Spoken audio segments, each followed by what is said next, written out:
नमस्कार, मैं हूं अनुपम। इस वक्त के बुलेटिन के साथ महाराष्ट्र में प्रचार करने पहुंचे पीएम मोदी ने आज बालाकोट और मुंबई आतंकी हमले की याद दिलाकर विपक्षी पार्टी कांग्रेस एनसीपी पर गठबंधन पर हमला बोला है।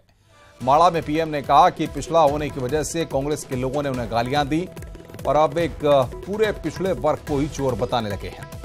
चौकीदार को चोर बताने वाले कांग्रेस अध्यक्ष राहुल गांधी अब मुंह छुपाते कर रहे हैं। पीएम ने यहां पर तूफान पीड़ितों को हर संभव मदद दिए जाने की बात कही है।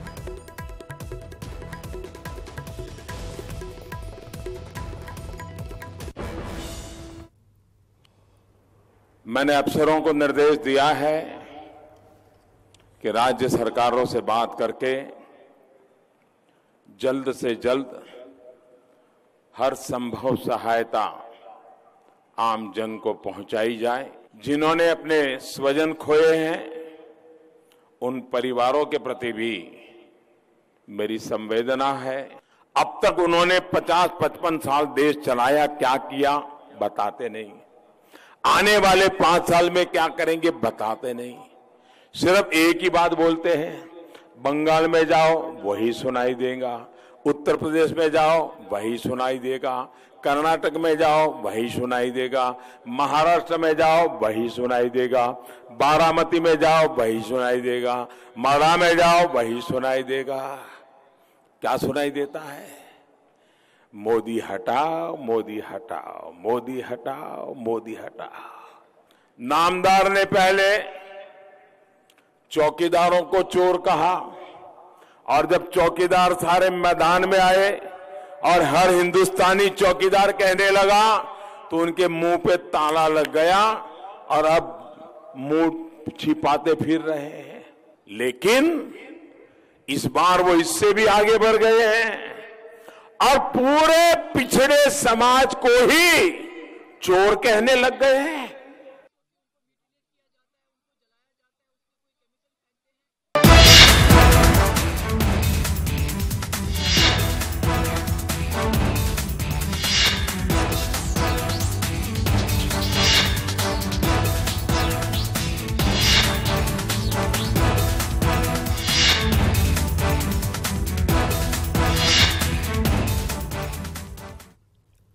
अब बात करते हैं योगी के अयोध्या दौरे की।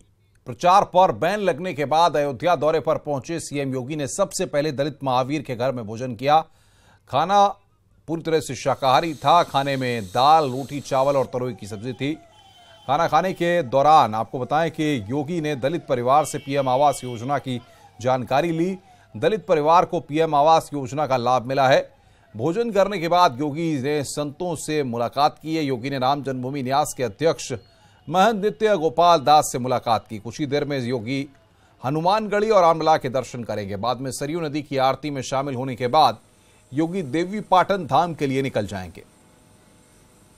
3 तस्वीरें इस वक्त आपकी टेलीविजन स्क्रीन पर हम आपको दिखा रहे हैं। अयोध्या दौरे पर सीएम योगी हैं और ये 3 तस्वीरें अयोध्या पहुंचे योगी, दलित के घर पर भोजन किया, संतों से वहां पर मुलाकात की है। और दलित के घर सीएम योगी ने भोजन किया है। दलित महावीर के परिजनों से सीएम योगी मिले हैं। अयोध्या के संतों से भी उन्होंने वहां पर मुलाकात की है। तो ये 3 तस्वीरें इस वक्त आपकी टेलीविजन स्क्रीन पर। अयोध्या पहुंचे सीएम योगी, दलित के घर पर भोजन किया और संतों से मुलाकात की।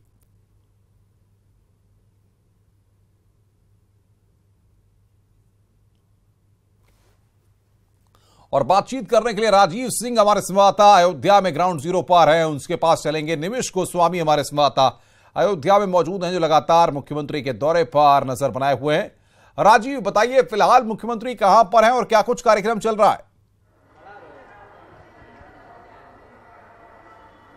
देखिए, अगर इस वक्त सीएम योगी आदित्यनाथ के कार्यक्रम की बात करें तो इस वक्त सीएम योगी आदित्यनाथ दिगंबर अखाड़े में है, जहां पर उन्होंने जो अयोध्या के विभिन्न साधु संत हैं उनसे मुलाकात की है और उनसे कुशल क्षेम पूछा है। साथ ही इस मुलाकात के बाद सीएम योगी अभी वहां पर रेस्ट कर रहे हैं और कुछ ही मिनटों के बाद इस वक्त मैं हनुमानगढ़ी के गेट पर खड़ा हूँ, जहाँ आप देख सकते हैं कि अलर्ट जारी कर दिया गया है और कुछ ही मिनटों के भीतर सीएम योगी आदित्यनाथ हनुमानगढ़ी पर गेट पर पहुँचेंगे और यहाँ पर हनुमान जी का दर्शन पूजन करेंगे, जिसके मद्देनजर आप देख सकते हैं कि जो स्थानीय प्रशासन है उसने सारी तैयारियां पूरी कर ली हैं। और खासकर जो अयोध्या के साधु संत हैं वो सीएम योगी का स्वागत करने के लिए हनुमानगढ़ी के गेट पर खड़े हुए हैं। जो आप देख सकते हैं कि ये जो अयोध्या के साधु संत हैं ये सीएम योगी का स्वागत करने के लिए हनुमानगढ़ी के गेट पर खड़े हुए हैं, जहां अब से कुछ देर बाद सीएम योगी पहुंचेंगे और हनुमान जी की विधिवत पूजा अर्चना करेंगे। तो कुल मिलाकर जो ये हनुमानगढ़ी का दर्शन पूजन का कार्यक्रम है उसके बाद सीएम योगी चंद कदम दूरी पर स्थित राम जन्मभूमि परिसर पहुंचेंगे, जहां पर रामलला का दर्शन करेंगे और भगवान राम की पूजा व आराधना करेंगे। इस कार्यक्रम के बाद सीएम योगी सुग्रीव किला पहुंचेंगे और सुग्रीव किला के बाद सरयू घाट पहुंचेंगे और सरयू आरती करके सीएम योगी अपने अंतिम गंतव्य आपके पीछे तमाम साधु संत हम देख रहे हैं। अगर इनसे बात राजीव हो पाए तो बातचीत करिए और जानिए जरा कैसा उत्साह देख रहे हैं, कैसा देख रहे हैं कि चुनावी माहौल में जहां नेता तमाम प्रचार कर रहे हैं वहीं पर योगी आदित्यनाथ अपने प्रचार पर रोक के बाद मंदिरों में दर्शन करने के लिए पहुंच रहे हैं।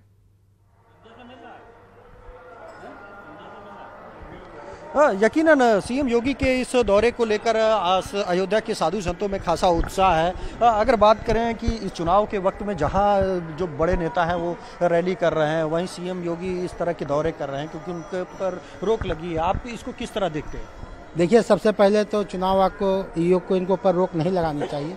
योगी जी पे रोक लगने से अयोध्या के संत समाजों में काफ़ी रोष है, क्योंकि जब कोई एक पार्टी कह रहा है मुझे अली पे विश्वास है, अली के लोग हमें वोट करें, इस पे अगर योगी जी ने कह ही दिया कि बजरंग बली पे हमको विश्वास है तो इसमें गलत क्या है? आज आप लोग साक्षात दे सकते हैं कि हनुमान जी के दरबार में जब से अली और बजरंग बली एक हुए हैं तब से ये बांटने वाले बहुत ज़्यादा परेशान हो गए हैं। आप भी मौजूद हैं योगी जी के स्वागत के लिए, आप इस तरह किस तरह देखते हैं सीएम योगी के इस अयोध्या दौरे को? देखिए, मैं अयोध्या का ही मूल निवासी हूँ और मैं योगी जी के इंतजार में खड़ा हूँ, आए उनका मैं स्वागत करूँ माला पहनाकर।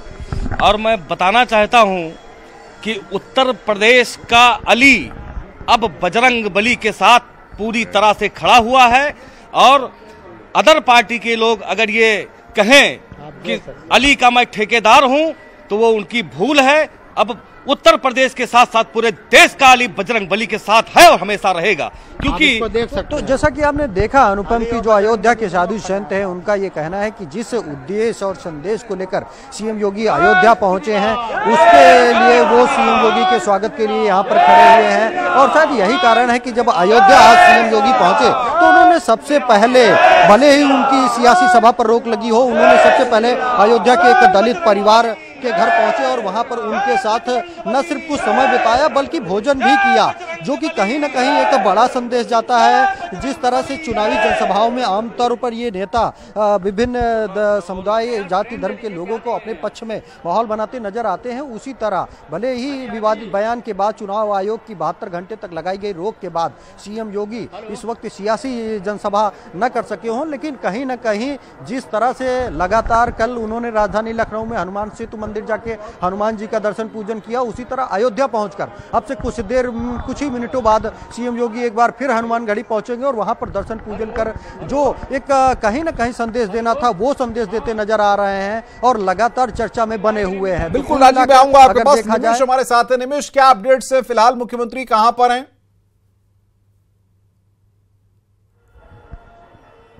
हनुमानगढ़ी पहुंचेंगे, वहां पर हनुमान लाल जी का दर्शन पूजन करेंगे। कुछ समय वहां पे व्यतीत करने के बाद फिर राम जन्मभूमि वहां से चंद कदम दूरी पर है, वहां आएंगे, रामलला के दर्शन पूजन करेंगे और यहाँ से सुग्रीव किला जाएंगे। सुग्रीव किला से जाने के बाद फिर सरयू आरती करेंगे और तब अगले अपने गंतव्य की ओर रवाना होंगे। जी फिलहाल कहां पर है निमिष? अगर आपको जानकारी है तो बताइए, फिलहाल मुख्यमंत्री कहां पर हैं और हनुमानगढ़ी आने में भी कितना वक्त उनको लगेगा?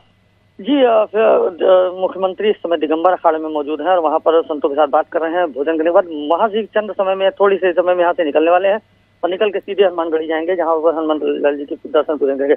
ये दिगंबर अखाड़ा वही स्थान है जो इनके राम जन्मभूमि न्यास के सलाका पुरुष रहे पुरुषोत्तम परमहंस जी का स्थान है और वहां पर ये उनके स्थान पर हैं। अभी वहां से भोजन करके और फिर सीधे वो हनुमानगढ़ी के लिए निकलेंगे। जी अनुपम, जिस तरीके से हम देख रहे हैं निमिष की सुरक्षा के भी इंतजाम किए गए हैं, साथ ही साथ साधु संतों में काफी उत्साह है, लोकल लोगों से आपने बात की होगी, वो किस तरीके से देख रहे हैं मुख्यमंत्री के दौरे को?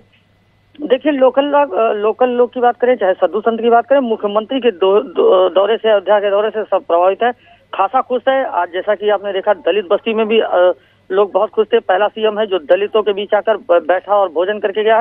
इस तरीके की कवायद, और उसके बाद इससे आम लोगों में भी प्रभाव हुआ है। स्थानीय लोग भी बहुत खुश हैं। इस तरीके का पहला वाकया हुआ है जब कोई सीएम किसी दलित के घर गया हो अयोध्या में आकर। तो जाहिर सी बात है कि लोग यहाँ उत्साहित है, इनके इस क्रियाकलाप से लोग प्रसन्न है और लोग इसकी बड़ाई कर रहे हैं। लेकिन जहाँ पर अभी देखा जाए, जिस तरीके का कार्यक्रम है, 7वीं बार इस समय मेरे जनता से अयोध्या आ रहे हैं और 7 बार सीएम बनने के बाद कोई लगातार इतनी तरीके से अयोध्या के दौरे पर नहीं आया, अयोध्या के लिए इतना नहीं सोचा है। इसको लेकर भी बहुत खुश हैं लोग, चाहे वो लोकल लोग हों, चाहे वो संत महंत हों, चाहे वो दलित हो, कोई भी, हर वर्ग के लोग अयोध्या की उन्नति, प्रगति और योगी के कार्य को देखकर लोग प्रसन्न हैं। उनकी प्राथमिकताओं को देखकर लोग सराहते हैं। जी बिल्कुल निमेश, आप नजर बना के रखिए, राजीव आप भी नजर बना के रखिए, आगे भी हम आपके पास आएंगे और तमाम अपडेट्स आपसे लेंगे। और अब आपको 2 तस्वीरें दिखा रहे हैं। सीएम योगी आदित्यनाथ आज लखनऊ में आमजन से उन्होंने मुलाकात की। पहली तस्वीर लखनऊ के 5 केडी की है, जहां सीएम योगी ट्रिपल तलाक पीड़ित से मुलाकात कर उसकी समस्या को जाना है। वहीं दूसरी तस्वीर लखनऊ की है, जहां सीएम योगी मोहान रोड के साकेत विद्यालय में दिव्यांग बच्चों से उन्होंने मुलाकात की। तो यहां पर 2 तस्वीरें इस वक्त आपकी टेलीविजन स्क्रीन पर। ट्रिपल तलाक पीड़िता से सीएम योगी मिले हैं। एक तस्वीर वो हम आपको आपकी टेलीविजन स्क्रीन पर दिखा रहे हैं और दूसरी तस्वीर दिव्यांगों से सीएम योगी ने मुलाकात की है, वो तस्वीर। केरल की वायनाड सीट से चुनाव लड़ रहे कांग्रेस अध्यक्ष राहुल गांधी आज तिरुनेली मंदिर पहुंचे। धोती कुर्ता पहने राहुल गांधी ने करीब आधा घंटे तक मंदिर में पूजा अर्चना की है। राहुल ने यहां पर पुजारी के निर्देशों के अनुसार अपनी दादी, पिता, पूर्वजों और पुलवामा आतंकी हमले में शहीद हुए जवानों की आत्मा की शांति के लिए पूजा की। बाद में राहुल गांधी ने वायनाड में एक जनसभा को संबोधित किया और आरएसएस और बीजेपी के खिलाफ जमकर हमला बोला। राहुल ने कहा कि लड़ाई विचारधारा की है, वे मोदी की तरह नहीं जो नकली वादा करते हैं।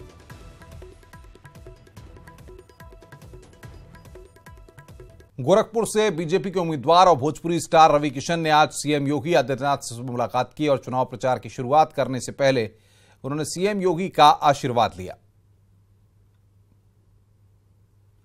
तो रवि किशन ने मुख्यमंत्री योगी आदित्यनाथ से मुलाकात की आज सुबह, वो दृश्य हम आपको दिखा रहे हैं।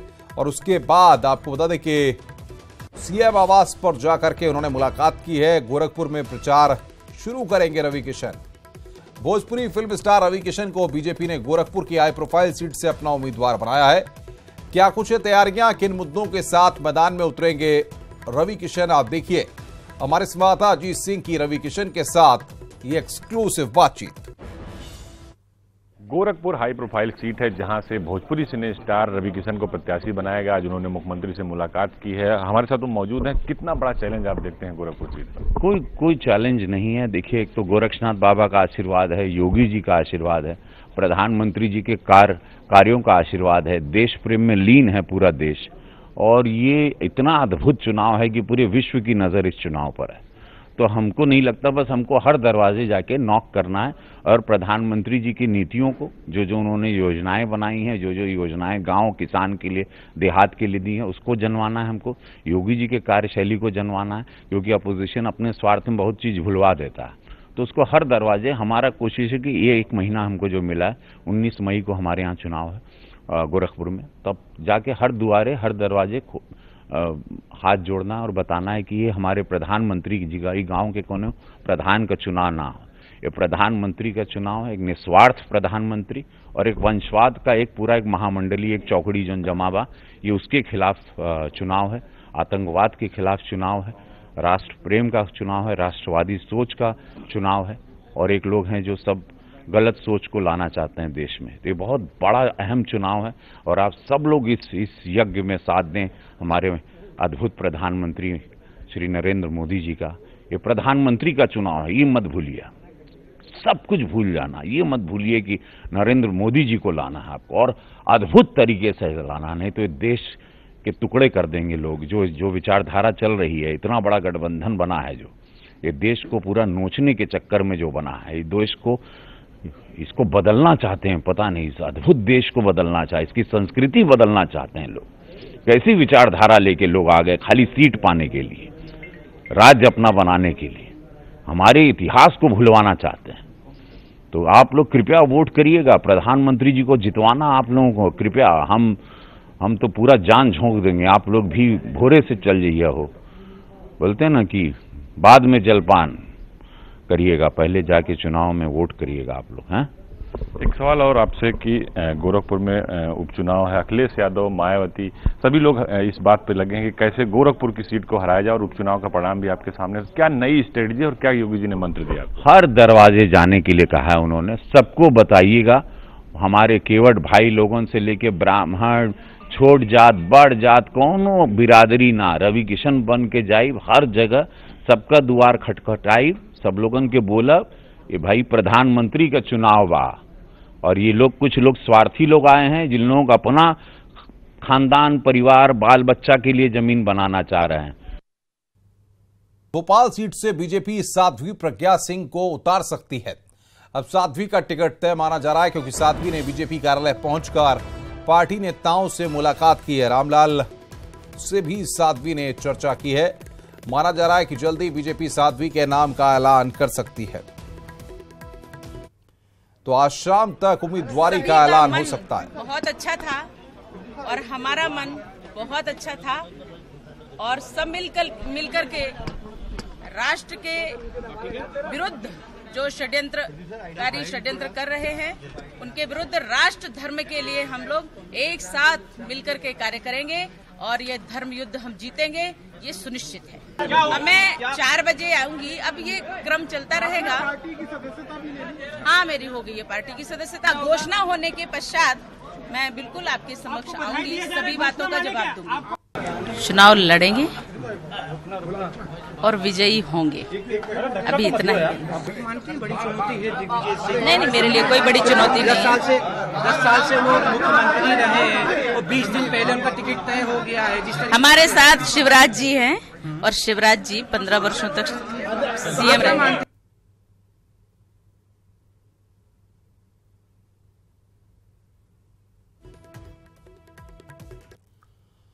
बड़ी खबर इस वक्त आ रही है। दिल्ली एम्स में हुआ रोहित शेखर का पोस्टमार्टम। 5 डॉक्टरों की टीम ने रोहित शेखर का पोस्टमार्टम किया है। डॉक्टर आदर्श के नेतृत्व में डॉक्टर्स की टीम ने पोस्टमार्टम किया है। आज आपको बता दें कि पोस्टमार्टम हुआ है। कल आ सकती है रोहित शेखर की पोस्टमार्टम रिपोर्ट। आज दिल्ली के लोधी रोड शमशान घाट पर अंतिम संस्कार होगा। शाम को 6 बजे रोहित शेखर का अंतिम संस्कार होगा। मंगलवार को संदिग्ध परिस्थितियों में रोहित शेखर की मौत हुई। यूपी उत्तराखंड के पूर्व सीएम एनडी तिवारी के पुत्र थे रोहित शेखर। तो कल पोस्टमार्टम की रिपोर्ट आ सकती है। सीएम गहलोत ने केंद्र पर आज कई मुद्दों पर जमकर निशाना साधा है। सीएम गहलोत ने राष्ट्रपति कोविंद के बहाने पीएम मोदी पर एक बार फिर निशाना साधा। उन्होंने कहा कि जातीय समीकरण साधने के लिए रामनाथ कोविंद को राष्ट्रपति बनाया गया, जबकि लालकृष्ण आडवाणी की चर्चा थी। देने के अंदर माइंड बनाने में कोई फर्क नहीं पड़ता। ऐसी बंदिशें हो गई देश के अंदर कि कोड ऑफ कंडक्ट के बारे में भी एक होना चाहिए, रिव्यू होना चाहिए कोड ऑफ कंडक्ट का, जिससे कि सरकार या किसी पार्टी की हो, सरकार बनते ही पार्लियामेंट चुनाव, फिर पंचायत चुनाव, फिर नगर निगम के चुनाव, एक बार या 2 फेज में, उसके चक्कर में आप जो है गवर्नेंस नहीं कर पाते हो और लोगों में धारणा बनती है कि सरकार को हमने इतनी उम्मीद से बदला, सरकार नहीं आई और कुछ काम नहीं कर पा रही। ये खाली बात कोई कांग्रेस शासन की बात नहीं कर रहा हूँ, कोई भी सरकार किसी पार्टी की हो, ये दुविधा आज बनी हुई है राजस्थान में भी और अन्य राज्यों में भी। इसके ऊपर इलेक्शन कमीशन को कुछ विचार करना चाहिए। प्रधानमंत्री जी का रवैया मेरी तो समझ में आया नहीं 5 साल में। वहीं राष्ट्रपति कोविंद को लेकर सीएम गहलोत के बयान पर बीजेपी ने कड़ा प्रहार किया और कहा कि हमेशा से ही कांग्रेस की मानसिकता निचले तबके को दबाने की रही है। गरीब तबके से आते हैं, जो पिछड़े वर्ग से आते हैं, जैसा आप राष्ट्रपति जी का नाम पर भी किस प्रकार के उन्होंने गलत बयानी की, मैंने उसका उदाहरण बताया। और देश के गरीब तबके से आने वाले प्रधानमंत्री, देश के एक पिछड़े वर्ग से आने वाले प्रधानमंत्री को लेकर क्यों आपको इतनी दर्द क्यों होती है? पूर्व प्रधानमंत्री चंद्रशेखर की आज जयंती है। पूरा देश पूर्व प्रधानमंत्री स्वर्गीय चंद्रशेखर को याद कर रहा है। आजमगढ़ के चंद्रशेखर ट्रस्ट में पूर्व पीएम की जयंती मनाई गई। बीजेपी एमएलसी यशवंत सिंह और भोजपुरी सिने स्टार निरहुआ ने चंद्रशेखर की प्रतिमा पर माल्यार्पण किया। निरहुआ आजमगढ़ से बीजेपी के प्रत्याशी भी हैं। आप अपने लोकप्रिय चैनल न्यूज 18 इंडिया को फ्री डिश पर भी देख सकते हैं। इस बुलेटिन में फिलहाल इतना।